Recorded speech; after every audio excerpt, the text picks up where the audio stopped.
ஓசூரில் தேசிய நெடுஞ்சாலை மேம்பாலத்தில் லாரி மீது அரசு பேருந்து மோதிய விபத்தால் 2 கிலோமீட்டருக்கு வாகனங்கள் அணிவகுத்து நிற்கின்றன. இத்தொடர்பான கூடுதல் விவரங்களோடு இணைகிறார் செய்தியாளர் செல்வா. செல்வா, விவரங்களை பதிவு செய்யலாம். நிச்சயமாக பாலவேல். கிருஷ்ணகிரி மாவட்டம் பெங்களூரு தேசிய நெடுஞ்சாலையில் தர்கா என்ற பகுதியில் பெங்களூரில் இருந்து ஓசூருக்கு ஏற்றி வந்த இரும்பு ஏற்றி வந்த லாரி முன்னே சென்று கொண்டிருந்தது. அந்த வேளையில் பின்னால் வந்த, அதாவது பெங்களூரில் இருந்து சேலத்திற்கு வந்த அரசு பேருந்து பின்னால் மோதியதில் அந்த வாகனம் விபத்துக்குள்ளானதில் அந்த உருளையானது உருண்ட போது அந்த லாரி மேலே தூக்கியதால் அந்த இடத்தில் பெரும் அசம்பாவிதம் ஏற்பட்டது. அதனால் பின்னால் வந்த பேருந்துகள் மற்றும் லாரிகள் என்று பல்வேறு வாகனங்கள் அணிவகுத்து நின்றன.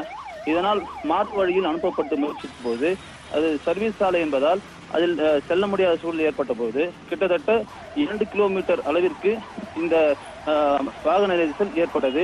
இதில் அவசர உறுதியான ஆம்புலன்ஸும் சிக்கிக்கொண்டு கிட்டத்தட்ட அரை மணி நேர போராட்டத்திற்கு பிறகு போக்குவரத்து ஊழியர்கள் மற்றும் போலீசார்கள் வழி அனுப்பி வைத்தனர்.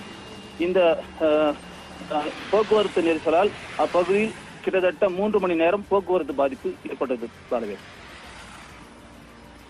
நன்றி செல்வா, விரிவான விவரங்களை பதிவு செய்தமைக்கு.